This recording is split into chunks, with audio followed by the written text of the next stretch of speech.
নমস্কাৰ স্বাগতম জনাইছো আমাৰ চেনেলৰ অন্য এটি ভিডিঅ'ৰ মাজতে পুনৰবাৰ আপোনালোকক আজিৰ ভিডিঅ'টোত আমি 29 সেপ্টেম্বৰ যি দুটা শিফটত এক্সাম অনুষ্ঠিত হ'ব প্ৰথম শিফটত ডিগ্ৰী লেভেলৰ আৰু সেকেন্ড শিফটত ড্ৰাইভাৰৰ বাবে যিখিনি পোষ্ট আছিল সেই পোষ্টখিনি যেটো পৰীক্ষা অনুষ্ঠিত হ'ব এই পৰীক্ষাটোৰ ওপৰত কিছুমান নতুন নীতি নিয়ম এসওপি সেইখিনি বস্তু আপোনালোকৰ লগত শেয়াৰ কৰিম আৰু এৰিয়াৰি পৰীক্ষাৰ সন্দৰ্ভত কিছুমান কথা আলোচনা কৰিম যদি হে ইন্টাৰেস্টেড বুলি ভাবে আপোনালোক যদি ইন্টাৰেস্টেড হয় এৰিয়াৰি পৰীক্ষাৰ বাবে যদি প্ৰিপাৰেচন কৰি আছে এক্সাম দিম বুলি ভাবি আছে ভিডিঅটো শেষলৈকে চাব কিবা অকনমান হলেও গম পাব শিকিব পাৰিব বা বুজিব পাৰিব তাৰ পিছত প্ৰথমতে আমি কৈ দিছো যেটো 29/9/2024 অৰ্থাৎ সেপ্টেম্বৰ 29 তাৰিখে যেটো এক্সাম হ'ব এই কথাখিনিকে সেই পৰীক্ষাটোৰ ওপৰত ভিত্তি কৰি আগতে প্ৰথমতে কথাখিনি কলো ভিডিঅটো আৰম্ভণিতে সেই এক্সামটোত পৰীক্ষাৰ্থী হ'ব 5,56,000 কিমানখিনি আৰু কৈ থকা নাই মই মুঠতে মোটামুটিভাৱে 5,56,000 কেণ্ডিডেটে ডিগ্ৰী লেভেলৰ যেটো এক্সাম হয় সেই এক্সামটোত পৰীক্ষা দিব তাত থাকিব 150টা প্ৰশ্ন কুৱেশ্যন থাকিব কিন্তু 175 যিখিনি কেণ্ডিডেটে হায়াৰ সেকেন্ডাৰী লেভেলৰ এক্সাম দিছিল 15 সেপ্টেম্বৰত তাত আছিল 150টা কুৱেশ্যন আৰু 150 নম্বৰ কিন্তু ডিগ্ৰী লেভেলৰ যেটো এক্সাম হয় তাত 150টা কুৱেশ্যন থাকিব আৰু 175 মাৰ্ক হ'ব 175 নম্বৰ 1ৰ পৰা 125 নম্বৰ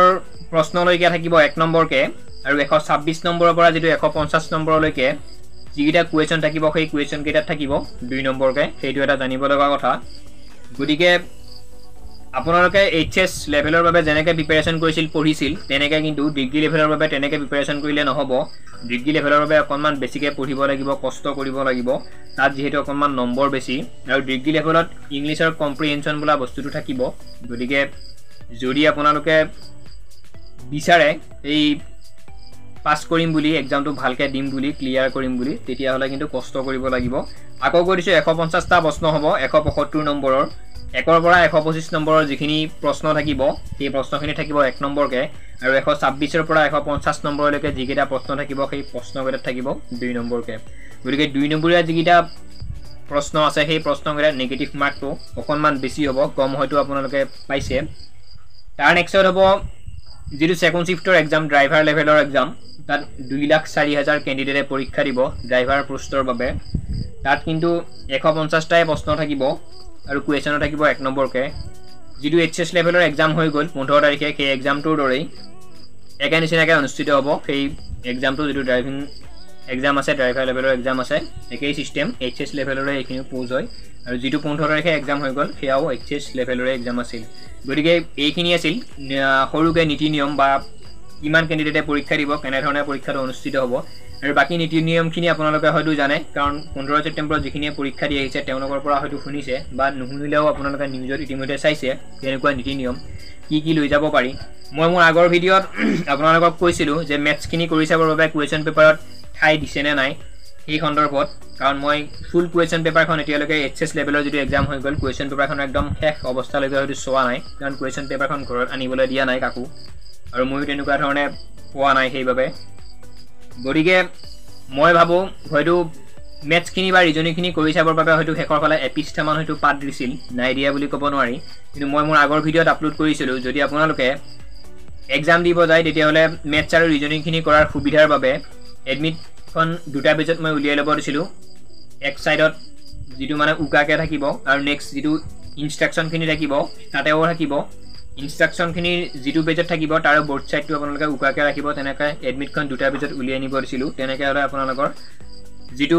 মেথছ আৰু ৰিজনিংখিনি কৰি চাব পাৰিব তাত সেইটো বাবে সুবিধা হ'ব সেইটো যদি আপোনালোকে ফলো কৰে আপোনালোকৰ ডিগ্ৰী লেভেলৰ যেটো এক্সাম আছে বা ড্ৰাইভিংৰ যেটো এক্সাম আছে সেই এক্সামটোত ধুনীয়া হ'ব বুলি মই ভাবো অংক বা ৰিজনিংখিনিৰ বাবে এইখিনি আছিল নীতি নিয়ম আৰু ৰবৰ কাট পেন্সিল এডমিট লগতে এড্ৰেছ প্ৰুফ এটা নিব লাগে আৰু 100 মিটাৰ আঁতৰত আপোনালোকৰ যান বাহন মোবাইল ফোন তেনেকুৱা ধৰণৰ বস্তুখিনি ৰাখিব লাগে সেয়া জানে আপোনালোকে তাতকৈ ডাঙৰ কথাটো হৈছে পেপাৰ যে লিক হ'ল পেপাৰ লিক হোৱাৰ কাৰণে মুখ্যমন্ত্ৰী মহোদয়ে ঘোষণা কৰিছিল নেকি যে আমি ড্ৰাইভাৰ লেভেলৰ আৰু গ্ৰেজুৱেট লেভেলৰ যিখিনি এক্সাম হ'ব পৰীক্ষা হ'ব বা মেট্ৰিক পাছ 10 10 পাস বা 8 পাসৰ যিখিনি এক্সাম হ'ব সেই এক্সামটোৰ বাবে আপোনালোকক কুৱেশ্যন পেপাৰ আমি ঘৰত লৈ যাব দিম বুলি গতিকে সেইটো এটা নতুন নিয়ম চাগে তেওঁলোকে পেপাৰখিনি হয়তো ঘৰত আপোনালোকক আনিব দিব পাৰে সেইটো এটা ডাঙৰ আপডেট হয় এডিআৰই এইখিনি আছিল যেটো এক্সাম হ'ব গৈ আছে আহি আছে 29 তাৰিখে সেই এক্সামটোৰ বাবে তাৰ নেক্সট দুটামান এডিআৰই সন্দৰ্ভত কথা ক'ব বিচাৰিছো এই যে দুটামান ভিডিঅ' ভাইৰেল হৈ আছে কিবা ছোৱালীখিনিক অকণমান বেছিকৈ চেকিং কৰা বা কিছুমান প্ৰাইভেট পাৰ্টছত হাত দিয়া বা কাপোৰ ডাঙি চোৱা তেনেকুৱা কাপোৰ খুলি চোৱাকৈ যে কিছুমান ভিডিঅ' হৈ আছে তাত যিখিনি বস্তু কথাখিনি হৈ আছে তাত কিছুমানে কমেণ্ট কৰিছে বা তেনেকুৱাকৈ হয়তো চেকিং কৰিব নালাগে ছোৱালীখিনিক বা ল'ৰাখিনিকে যেনেকৈ নহওক ইমান গভীৰভাৱে চেক কৰিব নালাগে কিবা বস্তু ভিতৰলৈ নিছে নেকি বুলি কিন্তু মই সেইটোত একমত নহয় এই কাৰণে চেকিং কৰিব লাগিব পৰীক্ষা যেহেতু পাতিছে আমাৰ কাৰণে চেকিং কৰি যদি আমাক ভিতৰলৈ সোমাব দিয়ে তেতিয়া হয়তো সেই পৰীক্ষাটো অকণমান নিকা হয় আৰু মুখ্যমন্ত্ৰী মহোদয়ে বাৰে বাৰে কৈ আছে আমি নিযুক্তি নিকা কৰি আছোঁ গতিকে চেকিং হ'বই ছোৱালীখিনিক যদি যিখিনি ছোৱালী কেণ্ডিডেট আছে সেই ছোৱালী কেণ্ডিডেটখিনিক যদি ল'ৰা পুলিচে যদি চেক কৰিলে হয় যদি ল'ৰা পুলিচে যদি ফিমেলে যদি তেওঁলোকৰ মানে ফিমেলখিনিক যদি মেইলে চেক কৰিলে হয় তেতিয়াহ'লে আপোনালোকে সেইটো অভিযোগ দিব পাৰে ক'ব পাৰে যে আমাৰ প্ৰাইভেট পাৰ্টছত কিয় হাত দিছে বা কিবা কিবি যে আপোনালোকে অভিযোগ দি আছে সেইটো ক'ব পাৰে কিন্তু ফিমেলৰ চেকিংটো ফিমেলে কৰিছে আৰু মেইলৰ চেকটো মেইলে কৰিছে গতিকে মতা যিখিনি পুলিচ আছে সেই পুলিচখিনিয়ে যিখিনি মতা মানুহে এক্সাম দিব গৈছিল তেওঁলোকৰ ল'ৰাখিনিৰ চেক কৰিছে আৰু ছোৱালী পুলিচখিনিয়ে ছোৱালীখিনি চেক কৰিছে এইটো ইমান ডাঙৰ কথা নহয় যদি এই কথাটো আপোনালোকে একমত নহয় তেতিয়াহ'লে এটা কথা ভাবি চাব যিখিনি কেণ্ডিডেটে ইণ্ডিয়ান আৰ্মি SSC GD বা তেনেকুৱা চেণ্ট্ৰেলৰ যিখিনি পোষ্ট আছে ডিফেন্স লাইনৰ সেই পোষ্টখিনিৰ আপোনালোকে মেডিকেল টেষ্টৰ কথা এবাৰ ভাবি চাব কিছুমানে কৈ আছে আমাক এনেকৈ চেক কৰিবলৈ আমাৰ প্ৰাইভেট পাৰ্টছত হাত দিবলৈ তেওঁলোকে অধিকাৰ ক'ত পালে অধিকাৰ বুলি একো বস্তু নাই যিহেতু এইটো এটা চৰকাৰী এক্সাম হয় আপুনি ঘৰুৱা কিবা কাম কৰিবলৈ হয়তো যোৱা নাই কোনো আপুনি ঘৰুৱা কিবা প্ৰাইভেট অফিচত আপুনি কাম কৰিবলৈ যোৱা নাই চৰকাৰীভাৱে চৰকাৰে শুদ্ধ বিচাৰধাৰাৰে চিন্তা কৰি এটা এক্সাম পাতিছে তাত চেকিং কৰাটো মোৰ মতে সাধাৰণ কথা আৰু যদি এইটো আপুনি সাধাৰণ কথা বুলি নাভাবে আপুনি যেতিয়া চেণ্ট্ৰেলৰ ইণ্টাৰভিউ দিব যাব চেণ্ট্ৰেলৰ ইণ্টাৰভিউটো বাদ দিয়ক অসম পুলিচৰ যেতিয়া আপুনি মেডিকেল কৰিব যাব তেতিয়াও আপোনালোকৰ কিছুমান আজিকালি হয়তো লাহে লাহে প্ৰাইভেট পাৰ্টছৰো কিছুমান বস্তু চেক কৰিব গতিকে তাতকৈ যদি আপোনালোকে বিশ্বাস কৰিব টান পাইছে SSC GD ইণ্ডিয়ান আৰ্মি যিখিনি চেণ্ট্ৰেল লেভেলৰ ডিফেন্স লাইনৰ যিখিনি পোষ্ট আছে সেই পোষ্টখিনিত আপোনালোকে ইণ্টাৰভিউ মাৰিব যাব তেতিয়া মেডিকেল কি বস্তু কেনেকৈ চেক কৰে আটাইবিলাক বস্তু বা ইণ্টাৰভিউটোত সোমাওঁতে কেনেকৈ চেক কৰে সেই বস্তুটো আপোনালোকে গম পাব গতিকে ইমান সৰু কথাত ডাঙৰ ডাঙৰকৈ এনে চৰকাৰখনক কিছুমান মিছি কথা কৈ এনেই আৰু তেনেকুৱা কৰি থাকিব নালাগে কাৰণ মুখ্যমন্ত্ৰী মহোদয়ে বাৰে বাৰে অনুৰোধ কৰি আছে ইমান বেছি কেণ্ডিডেটৰ পৰীক্ষা হয়তো আমি প্ৰথমবাৰৰ বাবে পাতিব লৈছোঁ ইতিহাসত গতিকে ৰাইজক তেওঁ অনুৰোধ কৰিছে হাতজোৰ কৰিছে আমাক অকণমান এক্সামটোত সহায় কৰক গতিকে কেণ্ডিডেটখিনিয়ে যাতে তেনেকুৱা আৰু বিশেষ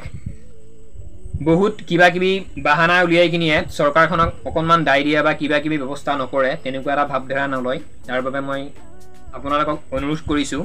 পৰীক্ষাটো নিকা হওক আগত যিটো এক্সাম হৈ গ'ল 15 তাৰিখে সেই এক্সামটোত যিখিনি অকণমান সৰু বিজুতি ঘটিছিল মুখ্যমন্ত্ৰী মহোদয়ে কোৱাৰ দৰে যে এক্সাম শেষ হোৱাৰ পিছতহে অৰ্থাৎ 1:30 বজাত 1:30 এক্সামটো হৈ গৈছে আৰু 2:40 নে 2:30 সেই পেপাৰখন লিক হৈছে গতিকে তেনেকুৱা যাতে আৰু নেক্সট টাইম নহওক তেনেকুৱাও হ'ব নালাগে যদি কুৱেশ্যন পেপাৰখন আমাক ঘৰত আনিব দিয়ে সেইটো বেলেগ কথা ঘৰত আনিব দিয়াৰ 1:30 পিছতো হয়তো যিখিনি কেণ্ডিডেটৰ হাতত বাহিৰত ওলাই আহি কিনে তেওঁলোকে লগে লগে মোবাইল পায় তেওঁলোকে লগে লগে পেপাৰখন ভাইৰেল কৰি দিব যদি ঘৰত আনিব দিয়ে আৰু যদিও 29 তাৰিখৰ এক্সামটোত ঘৰত আনিব নিদিয়ে তেতিয়াহ'লে তেনেকুৱা কোনো কেণ্ডিডেটে নকৰিব বা যিখিনি শিক্ষাগুৰুৱে তাত গাইড কৰিব কেণ্ডিডেটখিনিক তেওঁলোকেও যাতে তেনেকুৱা কোনো নকৰে তাৰ বাবে মই অনুৰোধ কৰিছোঁ আৰু ভিডিঅ'টোৰ সামৰণি মাৰিছোঁ 29 তাৰিখে যিটো গ্ৰেজুৱেট লেভেলৰ আৰু ড্ৰাইভিঙৰ বাবে যিখিনি পোষ্টৰ এক্সাম দিব কেণ্ডিডেট ৰৈ আছে তেওঁলোকক শুভেচ্ছা জ্ঞাপন কৰি আজিৰ ভিডিঅ'টোৰ সামৰণি মাৰিছোঁ ধন্যবাদ জয় অসম।